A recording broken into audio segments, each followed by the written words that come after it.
Étranger. J'ai 51 ans, et voici l'histoire de la façon dont mon second mariage a failli détruire ma vie. J'aurais pu tout perdre si je n'avais pas fini par comprendre la situation. Les gens sont capables de tout pour vous exploiter, pour vous infliger de la douleur. Et lorsque vous vous défendez, soudain, vous êtes dépeint comme le méchant. Permettez-moi de commencer au commencement. Ainsi, vous comprendrez comment j'ai fini par me retrouver, un magnum à la main, dans mon propre salon, ordonnant à 2 hommes de se coucher à terre. Tout cela est arrivé à cause de la femme que je croyais aimer. J'ai perdu ma première femme dans un accident de voiture. C'était arrivé une décennie auparavant, lorsque ma fille, Sydney, n'avait que 12 ans. Un jour, j'étais un père et un mari heureux, et le lendemain, j'organisais les funérailles de ma femme. Les gens disent souvent que le temps guérit toutes les blessures. Mais permettez-moi de vous confier quelque chose. On ne guérit jamais vraiment d'une perte aussi profonde. Au lieu de cela, on apprend à naviguer dans la vie avec un vide dans la poitrine, en s'efforçant de paraître normal pour le bien de ceux qui dépendent de vous. Dans mon cas, cette personne était Sydney. J'ai gardé mon sang-froid pour elle. Nous nous sommes soutenus mutuellement pendant plusieurs années, et lorsqu'elle a eu 18 ans, j'ai ressenti une immense fierté en la voyant partir pour l'université à Manhattan. Mais par la suite, tout est devenu silencieux. Ma maison me paraissait lugubre, une chambre d'écho de mes propres pensées. J'ai réalisé que j'avais compté sur ma fille autant qu'elle avait compté sur moi. Les soirées étaient les plus difficiles. Je finissais le travail, je rentrais à la maison, je m'asseyais devant la télévision avec un dîner qui avait le goût du carton, et je contemplais tout ce que j'avais perdu. J'ai commencé à fréquenter le bar presque quotidiennement, simplement pour éviter d'affronter les murs silencieux. Le bar s'appelait Mulligan S, et il est devenu ma seconde maison. À cette époque, je sirotais 2 ou 3 scotch dans un box d'angle, ou parfois directement au bar, en engageant des conversations futiles avec les autres habitués ou le barman de service. C'est là que j'ai rencontré Elior. Elle était derrière le bar, et j'étais probablement le seul client à rester jusqu'à la fermeture presque tous les soirs. Au début, c'était simple. Un soir, elle m'a demandé si j'allais bien. Je peux encore l'imaginer penchée au-dessus du bar, ses yeux exprimant une chaleur surprenante. Elle avait environ 11 ans de moins que moi. 40 ans à l'époque, si je me souviens bien. Mais elle avait une présence qui paraissait remarquablement mature, peut-être à cause d'expériences difficiles. Elle m'a dit qu'elle élevait seule son fils de 2 ans, Adam, après que le père les avait abandonnés pendant sa grossesse. Nous avons sympathisé. La solitude possède un magnétisme particulier. Parfois, elle aussi se sentait seule, n'ayant pas de famille proche à part une sœur aînée. Par conséquent, nous nous sommes rapprochés. Au début, ce n'était qu'une amitié. Mais c'est elle qui a fait le premier pas, en m'invitant à dîner après son service. J'ai accepté, en me disant que j'avais besoin d'une distraction. Sydney a été compréhensive lorsqu'elle a découvert que je fréquentais quelqu'un à nouveau. Elle comprenait à quel point les choses avaient été difficiles pour moi après le décès de sa mère, alors elle a simplement dit « Papa, tu mérites d'être heureux, tu sais ?» J'ai apprécié son acceptation, bien que je restais préoccupé par l'écart d'âge. Mais la réalité était que je me sentais revigoré pour la première fois depuis des années. Après environ 1 an de fréquentation, rempli de nombreux rires nocturnes et de confessions partagées, j'ai demandé Elior en mariage. Nous avons eu une petite cérémonie, rien d'extravagant, pas de grand mariage. Compte tenu de sa situation familiale compliquée, il n'y avait essentiellement que sa sœur, son enfant, ma fille et quelques amis proches. Pendant la première année de mariage, tout semblait idyllique. Adam me rappelait quand Sydney était jeune, courant dans la maison, riant de tout. Elior a exprimé le désir de démissionner de son poste de barmaid afin de pouvoir se consacrer entièrement à Adam. J'étais d'accord, car je pensais que je gagnais un revenu raisonnable grâce à ma société immobilière, qui avait été créée par mon père il y a des décennies. Certes, je serais le seul soutien de famille, mais c'était acceptable si cela garantissait une vie de famille stable pour nous. Progressivement, les choses ont commencé à changer. Elior aimait les belles choses, ce qui est compréhensible, car qui n'aime pas ça? Cependant, ses goûts tendaient vers l'extravagance, vêtements de marque, sacs à main élégants et chaussures coûteuses. Je la gâtais en partie parce que je me sentais complexé par la différence d'âge et en partie parce que je me souvenais avoir gâté ma défunte femme avec de petits luxes. Bien que ma première femme n'ait jamais aimé les objets volumineux et ostentatoires, Sydney m'a pris à part à Noël et m'a conseillé « Papa, fais attention. Elle est en train de vider tes poches. » J'ai balayé cela, mais une partie de moi a reconnu que ma fille percevait probablement des signaux d'alarme que je ne voyais pas. Bientôt, Elior a commencé à me faire pression pour que j'ouvre un compte joint. Elle soutenait qu'il était embarrassant de devoir me demander de l'argent à chaque fois qu'elle avait besoin d'une nouvelle tenue, de faire des courses ou de régler une facture. J'ai trouvé cela pratique, alors j'ai créé un compte joint auquel nous avions tous les deux accès. Bien sûr, j'étais le seul à faire des versements, mais à l'époque, je me suis convaincu que c'était pour notre famille. Sydney est revenue quelques mois plus tard, et nous avons fini par avoir une conversation sérieuse dans le salon. Elle avait observé les habitudes de dépenses d'Elior, nouveaux bijoux, nouvelles chaussures et discussions sur la rénovation de la cuisine pour la rendre ultra-moderne. « Papa, dit-elle, je n'essaie pas de m'immiscer dans ta vie, mais j'ai été témoin de son comportement quand tu n'es pas là. Elle est constamment sur son téléphone, à commander des choses, à rencontrer des personnes qui semblent un peu douteuses. Je l'ai entendu au téléphone l'autre jour, se plaindre que tu avais réduit son allocation ou quelque chose comme ça. » J'ai soupiré. Sydney, c'est ma femme. J'essaie simplement de la rendre heureuse. Elle a beaucoup enduré, en élevant Adam seul. Peut-être qu'elle veut simplement profiter de la vie après toutes ces difficultés. Bien sûr, mais tu ne vois pas ce que je vois. Elle. Sydney s'est interrompue, cherchant les mots justes. Je l'ai entendu dire à sa sœur qu'elle était frustrée que tu ne lui donnes plus assez d'argent. Elle a mentionné qu'elle trouverait un moyen de t'en soutirer davantage. J'ai grimacé en entendant ça.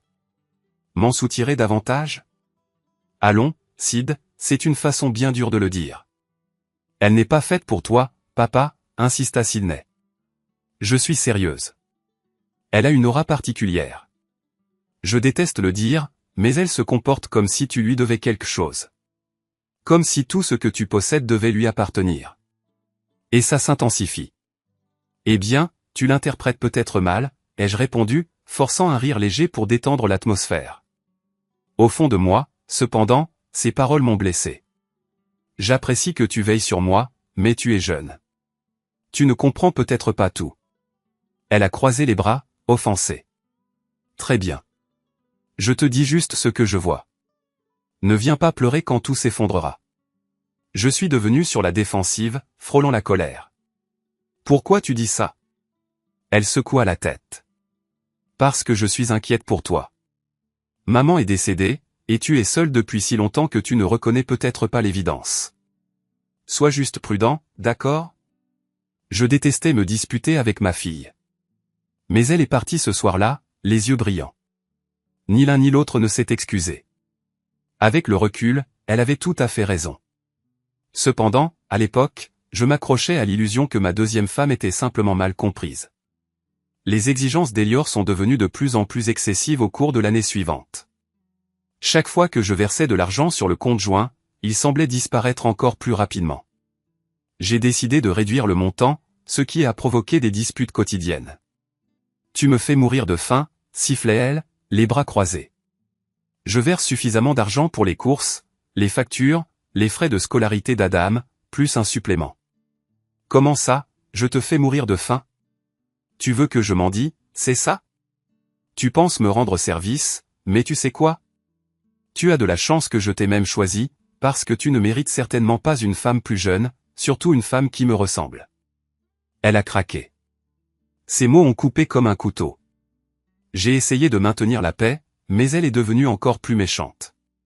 Finalement, elle a commencé à sortir tard avec ses soi-disant amis.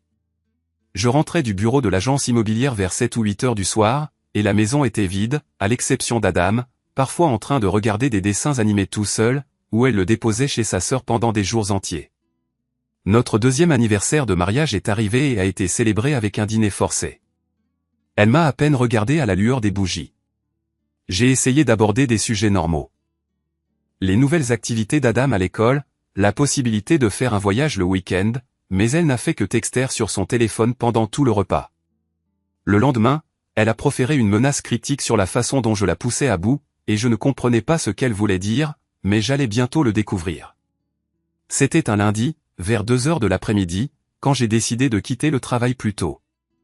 J'avais mal à la tête à cause d'une dispute avec un partenaire commercial, et j'ai pensé à faire une surprise à Elior avec un déjeuner improvisé ou quelque chose comme ça, pour lui montrer que nous pouvions encore être spontanés. Mon quartier était calme. En arrivant dans l'allée, j'ai remarqué une voiture de sport particulière garée devant, mais j'ai supposé qu'elle pouvait appartenir à un invité d'un voisin. Cependant, la tension dans mon estomac suggérait le contraire. Je me suis approché de la porte d'entrée, essayant d'avoir l'air désinvolte, mais quelque chose clochait. J'ai attrapé la poignée, mais elle était verrouillée. Elle ne la verrouillait presque jamais pendant la journée. Pour une raison quelconque, mon cœur a commencé à battre la chamade. J'ai inséré ma clé, puis j'ai réalisé que je pouvais voir à travers le rectangle étroit de verre à côté du cadre.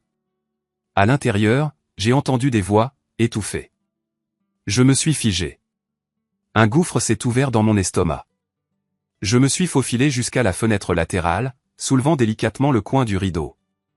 Le couloir était vide. Puis, un éclat de rire strident a retenti depuis la chambre, au bout du couloir. Ma chambre. La porte était entr'ouverte, mais je pouvais distinguer des ombres, de multiples ombres. J'avançais comme un homme en transe. Mes paumes sont devenues moites, et plus je m'approchais, plus je discernais les respirations lourdes, les gémissements, les rires. J'ai jeté un coup d'œil à travers l'étroite fente de la porte, le cœur battant si fort que j'aurais juré qu'il l'entendrait. Et là, elle était là, Elior, vêtue de quelque chose de noir, de moulant, de cuir brillant. Un masque dissimulait partiellement son visage, ne laissant apparaître que sa bouche et ses yeux. Le costume avait des trous à des endroits stratégiques, suffisamment pour me montrer précisément ce qui se passait. Il y avait 2 hommes là-dedans. J'en reconnaissais vaguement un grâce à des photos sur son téléphone. C'était son ex, le père d'Adam. L'autre, je ne l'avais jamais vu, un homme plus jeune avec des tatouages recouvrant ses 2 bras. Mon estomac s'est noué. Je me sentais malade, humilié et furieux à la fois. Elle était avec 2 hommes dans mon lit, riant, gémissant, jurant et les insultant tandis qu'ils s'utilisaient tous les uns les autres. J'ai reculé silencieusement, me forçant à ne pas faire irruption. J'avais l'impression de vivre une expérience hors de mon corps. Puis, je me suis souvenu que j'avais mon vieux revolver Magnum dans le coffre de ma voiture, un héritage de mon père. Je n'avais jamais voulu l'utiliser, mais je le gardais là, enfermé en cas d'urgence. À cet instant, je me suis demandé ce qui constituait véritablement une urgence. Je me suis faufilé hors de la maison, tremblant de la tête aux pieds, vers ma voiture. J'ai ouvert le coffre, déverrouillé le conteneur, et j'ai sorti le pistolet. J'ai vérifié le barillet. Chargé. Mon esprit hurlait. Est-ce que je vais vraiment faire ça? Une autre voix à l'intérieur de moi a répondu, oui, mais calme-toi. Ne fais rien de stupide. Pendant une seconde, j'ai presque juste pris la voiture et je suis parti. Mais ensuite, la colère a pris le dessus. C'était ma maison, ma chambre, ma femme. Trop, c'est trop. Je suis rentré dans la maison, le pistolet à mes côtés. La porte d'entrée a grincé, et j'ai entendu des chuchotements frénétiques provenant de la chambre. Ils avaient dû m'entendre. J'ai dévalé le couloir et j'ai ouvert la porte de la chambre d'un coup de pied. Le spectacle qui m'attendait était surréaliste. Ma femme, dans ce costume de cuir, le masque à moitié sur le visage. Les 2 hommes qui se débattaient en panique. Tout le monde par terre. J'ai crié, en pointant le magnum. Ma voix ne ressemblait même pas à la mienne. Ils se sont figés. Elior a halté, tirant sur la fermeture éclair de sa tenue. Les types se sont démenés pour se couvrir avec des oreillers et des couvertures. L'un d'eux, l'inconnu, a bégayé, « mec, calme-toi. Ne tire pas sur son ex. » Le père de son enfant a eu le culot de me regarder de travers comme si j'étais l'intrus. « Qu'est-ce que tu fous, le vieux ?» Il a ricané, essayant de se relever. J'ai armé le chien. Par terre, j'ai répété, « maintenant. » Ils se sont rassis. Je respirais si fort que j'ai cru que j'allais m'évanouir, mais je me suis forcé à me calmer.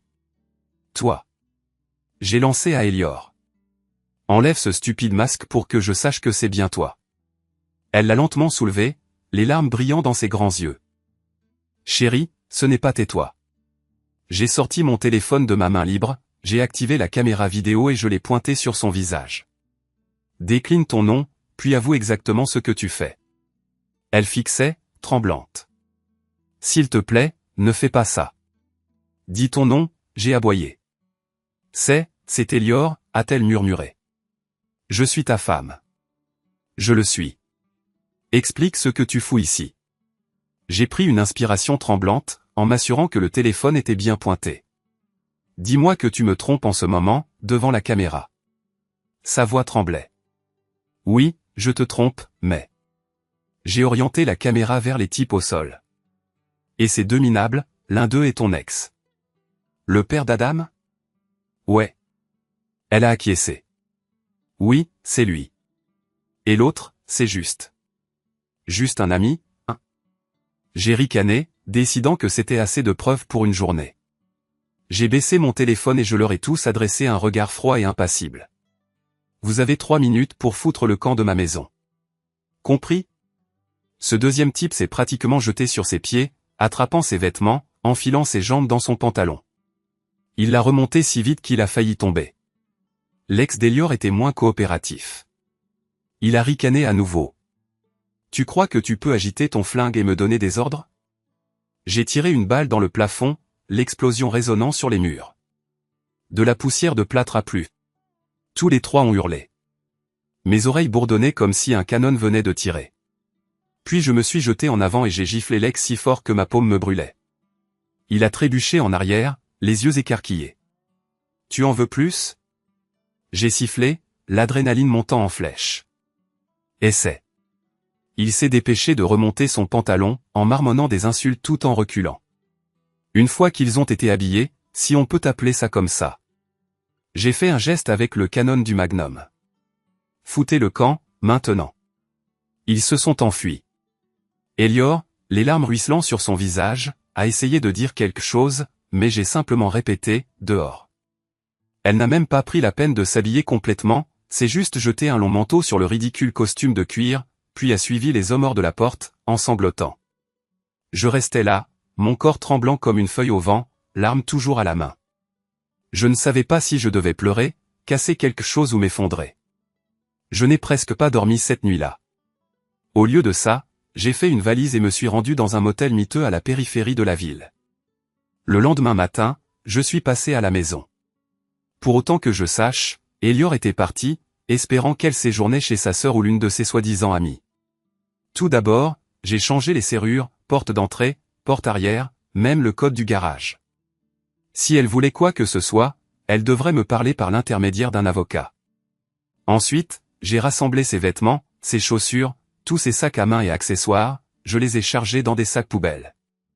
Il a commencé à pleuvoir, une pluie fine et froide qui m'a trempé en quelques secondes. J'ai aligné chaque sac sur la pelouse près de la boîte aux lettres, laissant la pluie les frapper de plein fouet.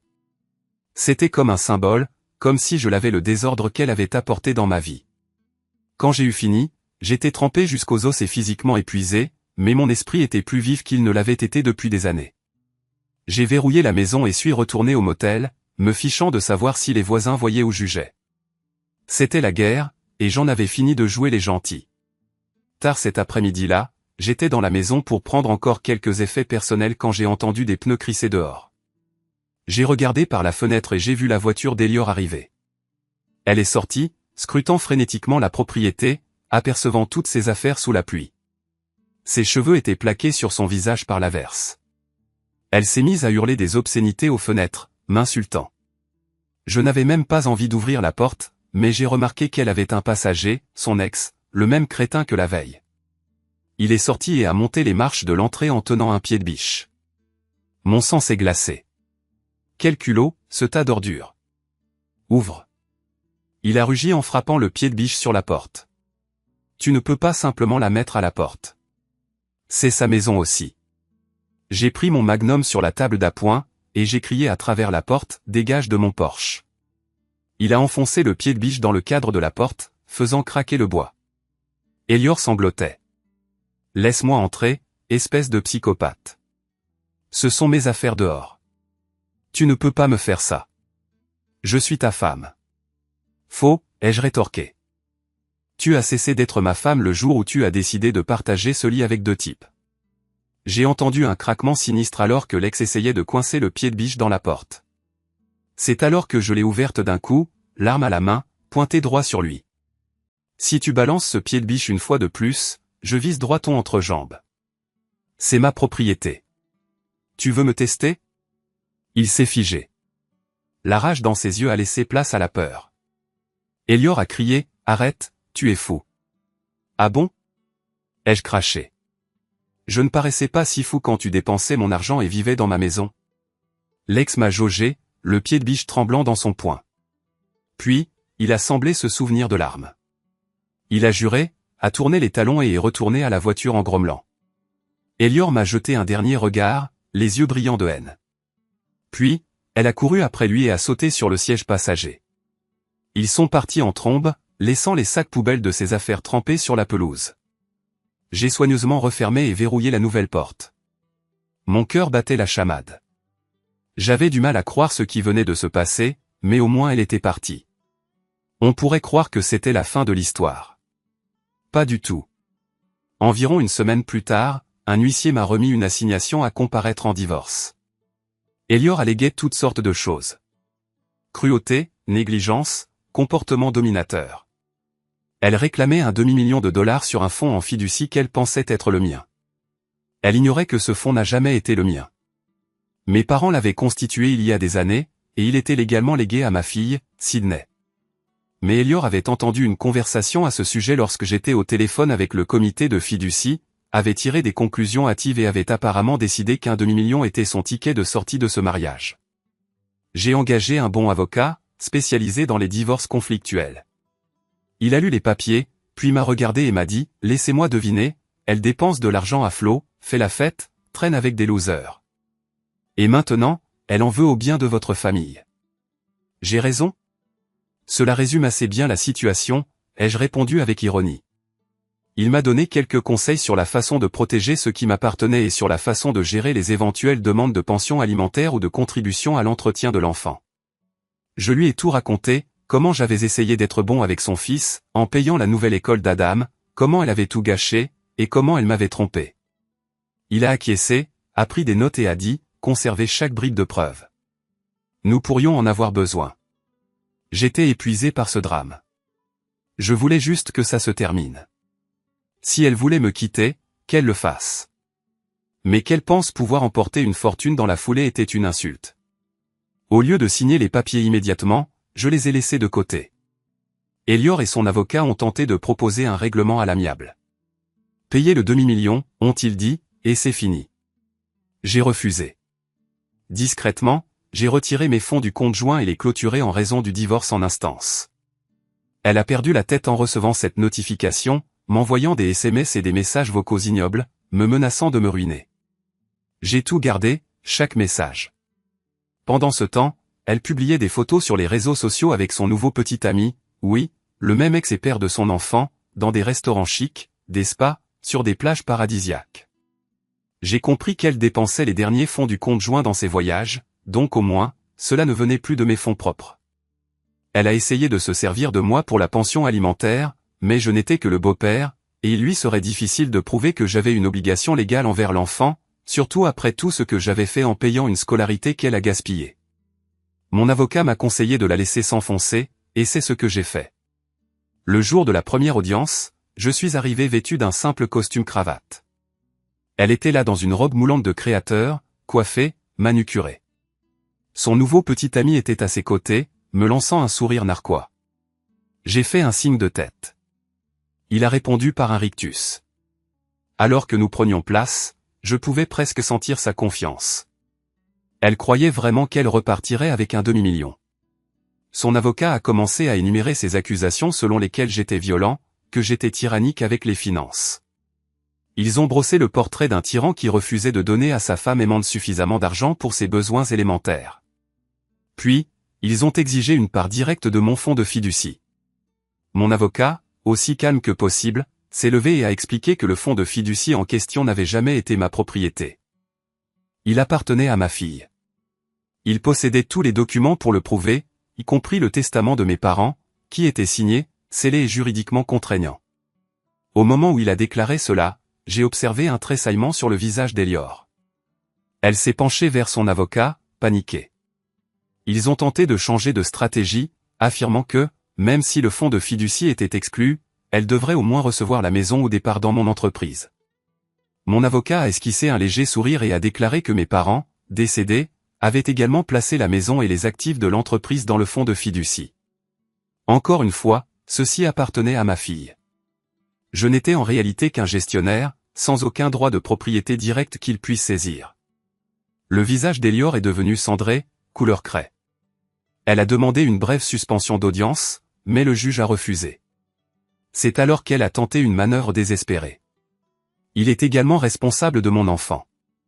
Il devrait verser une pension alimentaire, votre honneur. Il a assumé cette responsabilité lors de notre mariage. Il est la figure paternelle de ce garçon. Le juge, une femme d'âge moyen au visage sévère, a jeté un regard entre Elior et moi. Êtes-vous le père biologique de cet enfant, monsieur? J'ai secoué la tête. Non, votre honneur. Son avocat a interrompu, mais moralement et légalement a interrompu mon avocat, le père est quelqu'un d'autre. Correct. Il a désigné le petit ami, qui était avachi au dernier rang, les bras croisés. Cet homme est le père biologique. Mon client n'a aucun droit ou obligation parentale ici, au-delà de ce qu'il a volontairement choisi de fournir, ce qu'il a fait généreusement jusqu'à ce que cela soit mal utilisé. À ce moment-là, le petit ami d'Elior s'est agité sur son siège, me fusillant du regard. Le juge a haussé les sourcils et a déclaré, « Alors la pension alimentaire n'est pas applicable ici. » Pas dans ces circonstances. L'avocat d'Elior a tenté d'exiger une pension alimentaire pour conjoint, se lançant dans une tirade sur le fait qu'elle était actuellement incapable de travailler en raison du traumatisme, apparemment, causé par mon prétendu comportement autoritaire, et qu'elle était habituée à un certain style de vie. Ils ont réellement employé l'expression « habituée à un style de vie ». C'est alors que j'ai senti mon sang commencer à bouillir. Mon avocat a calmement présenté une collection d'impressions, des publications sur les réseaux sociaux, des photos de vacances, des reçus pour des soins de spa extravagants. Chacun était horodaté, démontrant ses dépenses somptueuses provenant du conjoint.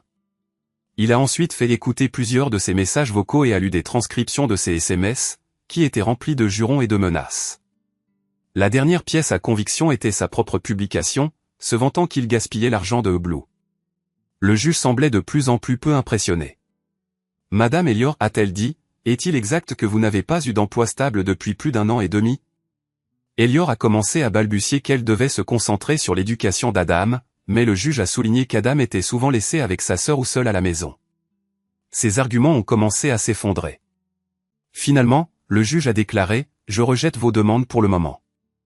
Vous pouvez déposer de nouvelles conditions si vous le souhaitez, mais nous exigerons des motifs réels et documentés pour une pension alimentaire, et il semble que vous ayez des enchevêtrements personnels à résoudre avant de pouvoir le faire. » L'audience a été levée.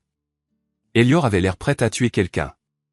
Je suis sorti en ressentant quelque chose que je n'avais pas ressenti depuis longtemps. Un soulagement. Effectivement, environ 1 mois plus tard, nous étions de retour au tribunal. Elle avait réintroduit sa demande, sollicitant une allocation mensuelle de $5 000 au motif qu'elle était incapable de travailler et dépendait de moi, plus à nouveau une pension alimentaire pour Adam.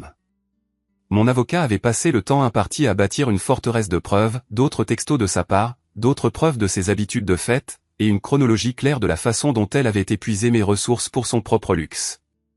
Lorsque nous sommes entrés dans la salle d'audience pour la 2e fois, sa posture était affaissée.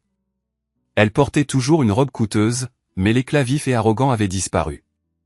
Dès le début de l'audience, mon avocat a méthodiquement démantelé chacune de ses allégations. Pension alimentaire pour enfants? Pas mon enfant. Obligation morale? Peut-être, mais toutes les preuves indiquaient qu'elle avait gaspillé l'argent destiné à l'enfant. Allocation mensuelle? Hors de question, car il avait été prouvé qu'elle avait été verbalement abusive, qu'elle avait eu des liaisons extra-conjugales et qu'elle n'avait rien apporté financièrement au mariage. J'ai ressenti une pointe de pitié pour elle à ce moment-là, me rappelant les moments de calme que nous avions autrefois partagés au bar, la façon dont elle s'était confiée à moi sur le fait d'avoir été abandonnée par son ex alors qu'elle était enceinte. Maintenant, alors que je la voyais faire face aux conséquences de ses propres manipulations, j'ai réalisé que je n'avais jamais connu la vraie femme derrière cette histoire larmoyante initiale. La juge a tout examiné, après un échange tendu, elle a déclaré, « Madame Elior, vous n'avez pas démontré de motif de prestation compensatoire. L'entreprise et la maison ne sont pas la propriété de Monsieur X, qu'il puisse en disposer. Elles appartiennent à la fiducie. L'enfant en question n'est ni le fils biologique ni le fils adoptif de Monsieur X, la pension alimentaire pour enfants n'est donc pas applicable. De plus, Monsieur X a fourni la preuve de votre harcèlement verbal répété, de votre irresponsabilité financière et de votre comportement adultère. Par conséquent, vos demandes d'aide mensuelles sont rejetées. Je prononce le divorce pour ces motifs. La bouche d'Elior s'est ouverte. Son petit ami, assis au dernier rang une fois de plus, est devenu rouge vif et a enfoui sa tête dans ses mains. La juge a ensuite demandé, « Monsieur X, souhaitez-vous porter plainte pour extorsion ou violence psychologique ?» Mon avocat m'a jeté un coup d'œil, et j'ai secoué la tête. « Non, votre honneur.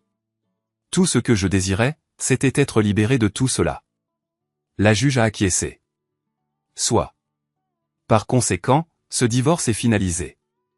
Pas de prestations compensatoires, pas de partage des biens, pas de pension alimentaire pour enfants de la part de Monsieur X. L'audience est levée. Le cri d'Elior a transpercé la pièce. Non. Ce n'est pas juste. Il ment. Il m'a menacé avec une arme à feu. Son avocat s'est précipité pour la calmer, mais elle l'a repoussé et s'est jetée sur moi. Espèce d'ordure. Tu as détruit ma vie. Elle a hurlé, balançant une main dans ma direction. Avant qu'elle ne puisse m'atteindre, 2 agents de sécurité sont intervenus, saisissant ses bras et la tirant en arrière. Elle les a frappés, me maudissant dans un flot d'injures qui ferait rougir un marin. La juge a frappé son marteau avec force. À l'ordre. Madame Elior, vous êtes en outrage au tribunal. Votre comportement est inacceptable. Huissier, faites-la sortir de cette salle d'audience. Les yeux d'Elior étaient sauvages, des larmes de rage ou de désespoir coulant sur ses joues. Vous ne pouvez pas me faire ça. Je n'ai plus rien maintenant.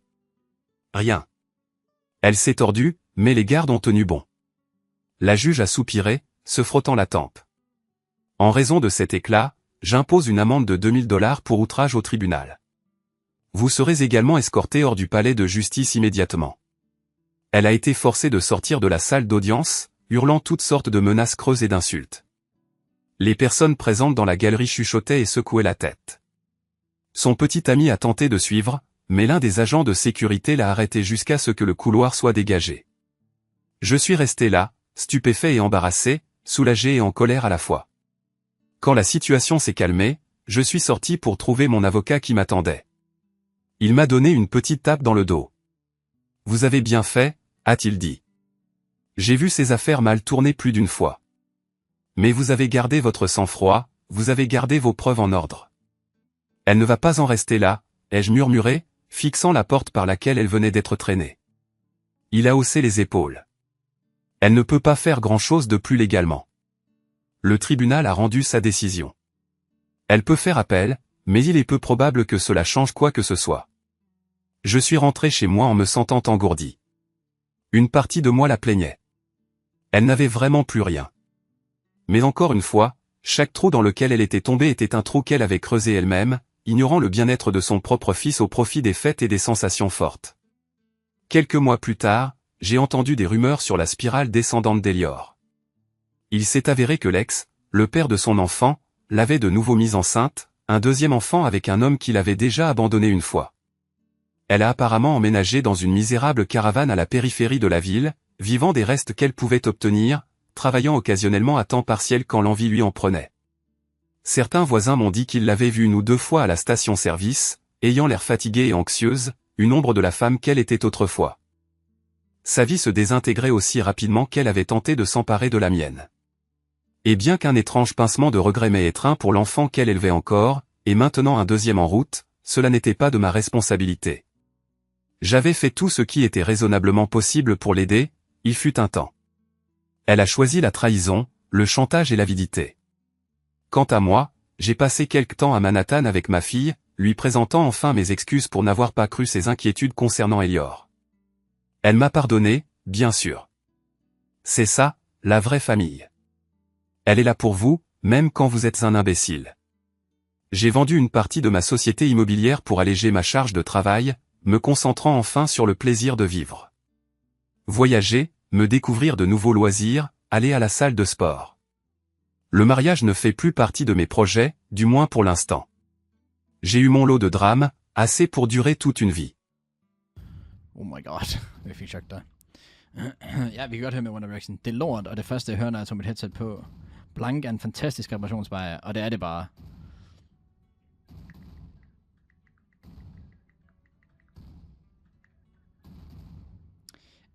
everyone else in the... Okay, hvad så her?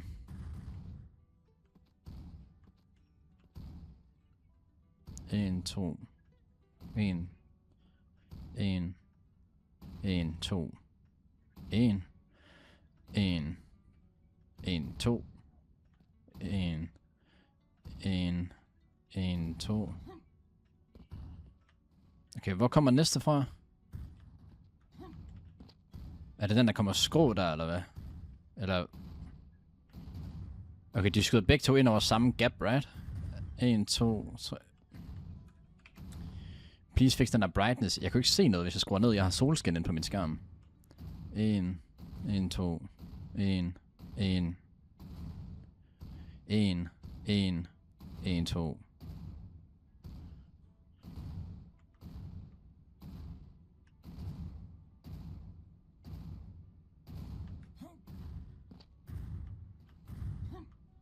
Okay. 1, 2. 1, 2. 1, 2. 1, 2.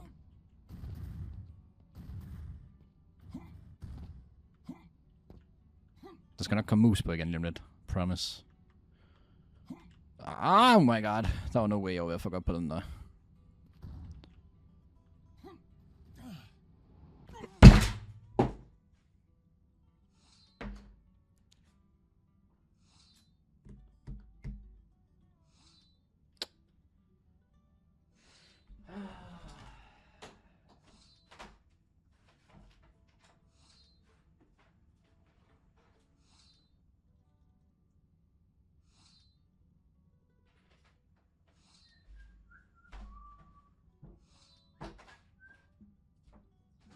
To sek. Øjeblik.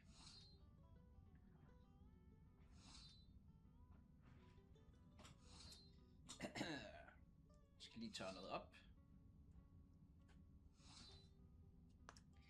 Det gør lidt nas.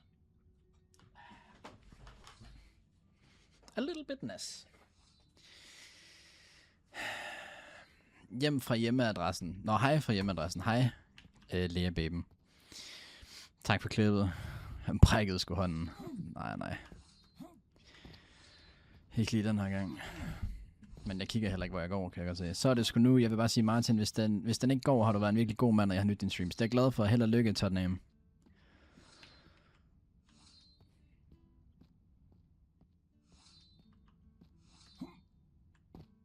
Det skulle godt være, at jeg snart skulle købe et nyt tip. To be honest. Vi skal have nogle gode clips af dine syngeevner. Det behøver vi nok ikke, umiddelbart. Det kan vi godt lade være med. Jeg synes, vi har nok af dem i forvejen. Jeg kan slet ikke holde ud at høre på det. Jeg kan jo heller ikke holde ud til at se min egen VOD. Sådan, hvis jeg skal tjekke et eller andet, for eksempel. Fordi så lige pludselig sidder jeg og synger uden musik. Det er jo forfærdeligt.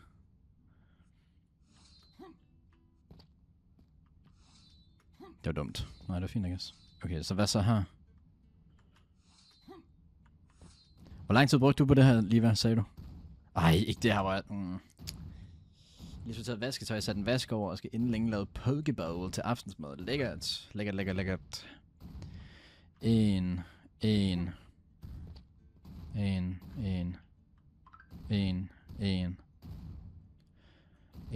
2, 3. 1, 2, 3. 1,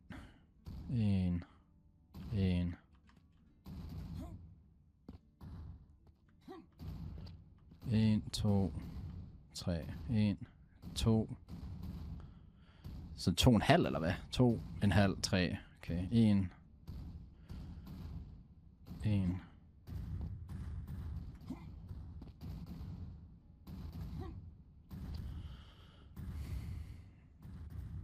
Det er heller ikke godt med musik, jeg mener du?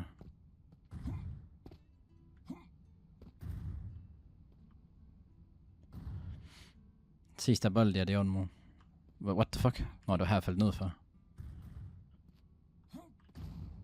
Oh my god.